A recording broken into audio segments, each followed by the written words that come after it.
My name is Emily. I'm currently working from home, earning a living. My father has been using computers for a long ago, so he taught me a lot about them. He was overjoyed like it was his success when I started working in computer-related jobs. I was very happy about this and felt proud of myself.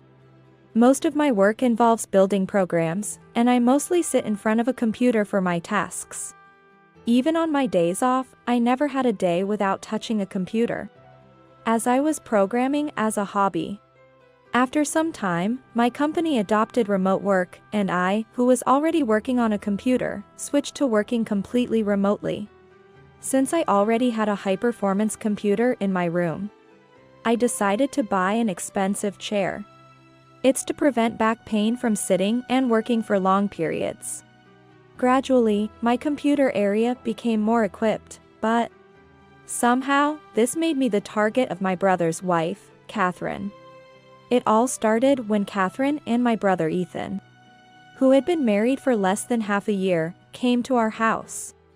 They came on a day that wasn't New Year's or Thanksgiving and said, "We've been talking about living in a detached house with Catherine. So, we wanted to show her the layout and what a family house looks like," my brother said. "I've always dreamed of living in a house because I grew up in an apartment," Catherine added as she activated her smartphone's camera function and started photographing the house.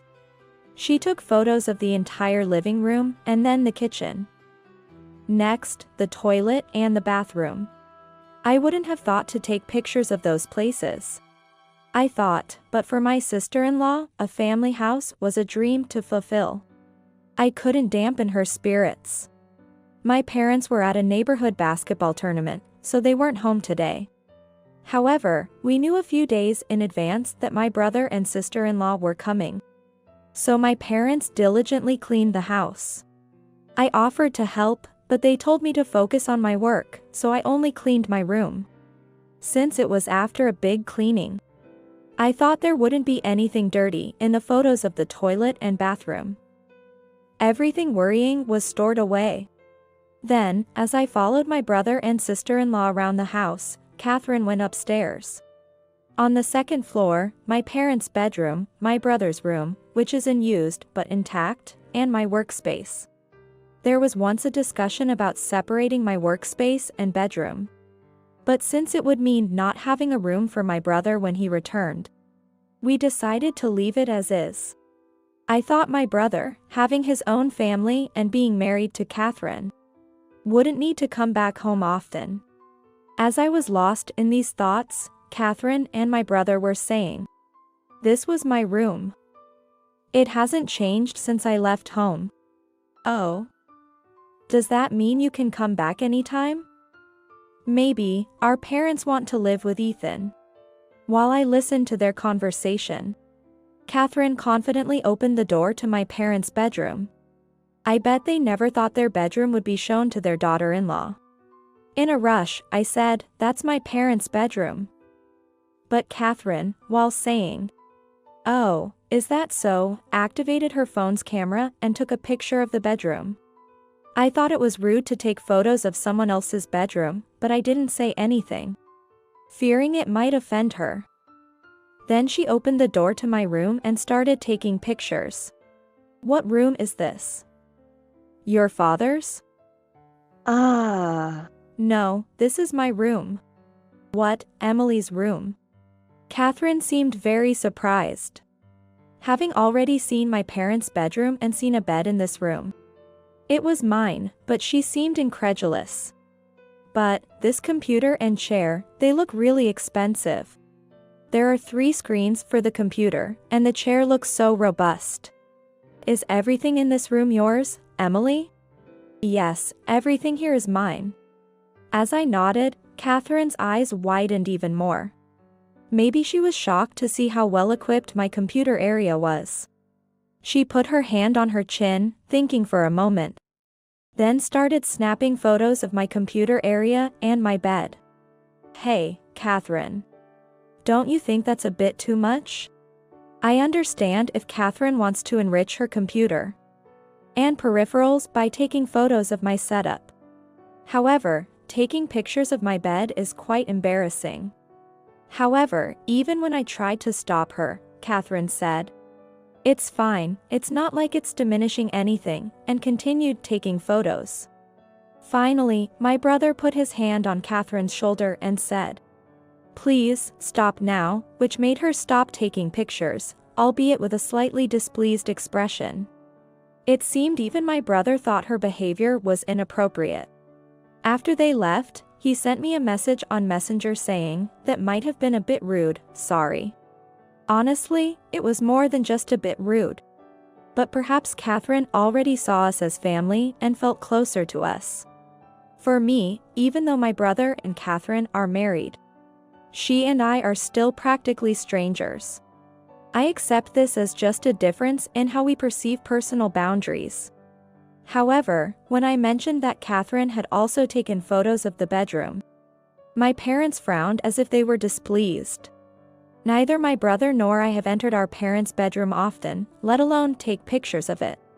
My parents probably felt like their privacy was being intruded upon with dirty shoes. They seemed to not take it well and were telling my brother over the phone not to let it happen again. After that incident, Catherine stopped asking to see the house. But having taken the photos, she probably didn't need to visit anymore. Unbeknownst to us, she was planning something. One day, when my parents were out, Catherine came to our house. I was surprised to see her on the intercom monitor, expecting a delivery person. I opened the door in a hurry, and there she was with a suitcase. Had she fought with my brother and come to our house? No, if that were the case, it would be more comfortable for Catherine to return to her own family home rather than her in-laws. For me, living with Catherine, whom I feel a bit distant from, even for a few days, is somewhat disheartening. "Catherine, what's going on?" Without answering my question, Catherine just walked right into the house. As I stood there in shock, she sat down on the living room sofa and asked, "Are your father and mother not home? They're on a trip today and aren't home. I'm the only one here. My parents are expected back in 2 days," I told her. Was there something she needed from my parents? Perhaps Catherine was returning from a trip and came to give us some souvenirs. That would explain the suitcase. However, upon learning that my parents weren't home, Catherine looked at me intently and let out an exaggerated sigh. "Then, I'll just have to tell you directly, Emily. Can you just leave this house as soon as possible?" I didn't understand what she was saying and replied with a confused "huh?" Catherine sighed again and said, "Because, you're single, right? And unemployed. And yet, you're being spoiled by your parents, getting all those expensive things. It's unfair. The world isn't so sweet that you get money just for being alive." I really couldn't comprehend what Catherine was talking about. Indeed, I am single. That much I understand. But the part about being unemployed seems to be a misunderstanding. I was working in my room before Catherine arrived today. As I looked puzzled, Catherine clicked her tongue and showed me her phone's screen. It displayed a web page selling the same chair I had in my room, listed for a price similar to what I had paid. Catherine also showed me the sales page of the desktop computer I was using. "Everything in your room is so expensive." I was shocked to see that everything was pricier than the items in your parents' room. Well, the bed in your parents' room was expensive, but still. Did you look up the prices of things in my room without permission? I was horrified, realizing that the reason she took photos was to check the prices of the furniture. Could she not understand how inappropriate her actions were? It's not a big deal. Sooner or later, Ethan and I will live in this house anyway. I was just checking the furniture prices for that time. Living in this house. Weren't you supposed to build a detached house with my brother? I thought there was no option of living together since my brother talked about building a house with Catherine. Ethan seems to think that way, but I want to quickly own a detached house and become a housewife. To do that, I think the only way is to acquire a house that's already here. This house isn't old, so I thought it would be perfect. Catherine had yet to discuss the idea of living together in this house with my brother. That makes sense. If she had mentioned it, he would have likely opposed it. It's unimaginable for my brother to say he wants to live together while having a wife. I don't think living together is possible, you know? Yes, of course. With an unemployed like you here, I wouldn't have my room. That's why I want you to leave. After all, everything was bought by your parents, right? Leave the computer and chair behind. I'll use them. So, single and unemployed, hurry up and move out. It seems that no matter what I say, Catherine won't listen. She looks down on me. I promptly said, please wait a moment, and decided to call my brother, who was likely at work. When he heard Catherine was at our family home, he was quite surprised. And when I told him she was trying to drive me out to move in, he was silent for a few seconds before saying, I'll ask Catherine to go back home. Apparently, after getting a call from my brother, Catherine glared at me and said, don't think you can keep leeching off our brother and parents forever. Get out of this house right now, and then she stormed out, slamming the door behind her. I muttered to myself, but this house is in my name. Indeed, this house is under my name. I've been working from home and earning money, so I decided to build this house for my parents' later years. Now, we three live here together. My brother knows this, so he wouldn't consider living with us. However, Catherine, unaware of this, keeps calling me unemployed and trying to drive me out of my own house. Moreover, she plans to take over my room's furniture for herself. I can't allow that. When I told my parents about this after they returned, they both said, we can't tolerate that daughter-in-law anymore.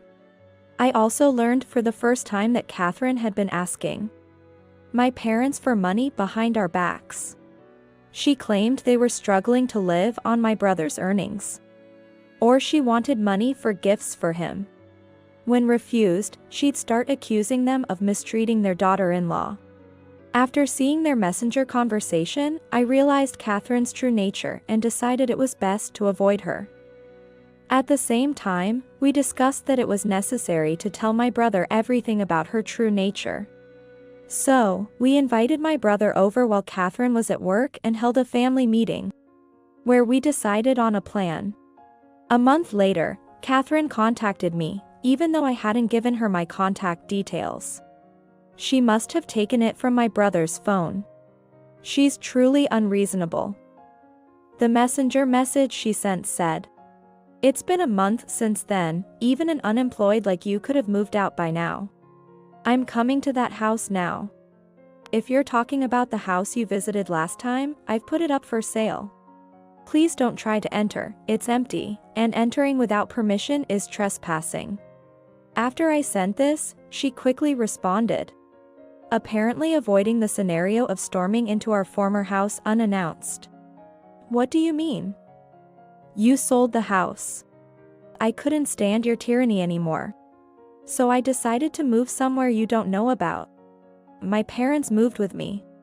What's that supposed to mean? So you're still unemployed, leeching off your father and mother?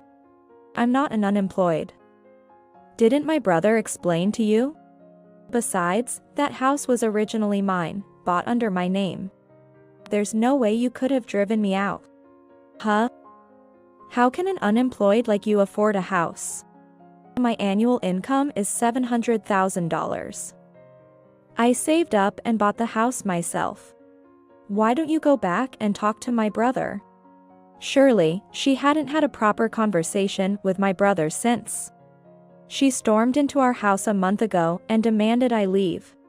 So, it seems Catherine wasn't listening at all when my brother talked about my job.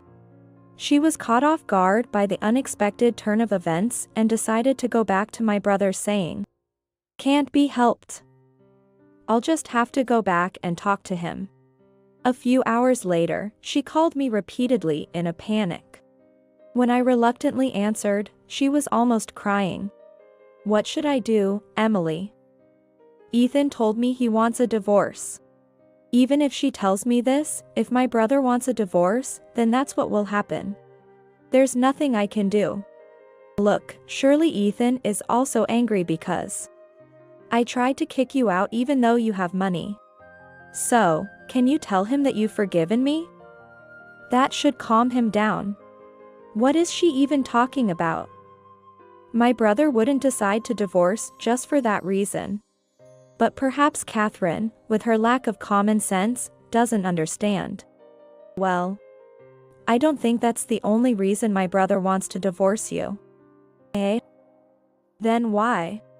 Your attitude towards me was unbearable, but more importantly, you spoke of moving in with us despite saying you'd build a house together, and you secretly asked my parents for money. That's what angered him. You did things to upset him without any discussion. How is that acceptable in a marriage? Even I would immediately consider divorce in such a situation. So, you're not going to be on my side, Emily. Why should I support someone who tried to kick me out of my own house? And take my computer and chair, a stranger to me? If I were to support anyone, it would be my brother. Please don't ask me for help. I said this and ended the call with her. My brother later told me she was very persistent in not wanting a divorce. Wondering why she was so against the divorce. My brother did some investigation and found out that Catherine had somehow racked up debts with multiple financial companies. Moreover, she had been repaying these debts using their savings for a future home. That explains it. She didn't want a divorce because she wouldn't be able to use their joint savings to pay off her debts. And the fact that she was in debt and using their savings for repayment would be exposed. Despite her pleas, my brother decided to divorce her and hired a lawyer. Her parents even came and apologized, forcibly bowing Catherine's head. Now, Catherine will be taken in by her parents and forced to work every day without rest to pay off her substantial debts. My brother returned to living alone. I offered for him to stay with me, but he declined, saying it would be awkward if I got a boyfriend. It seems like he's expecting me to get married too, so now that things have settled down, I'm thinking about starting to look for a partner.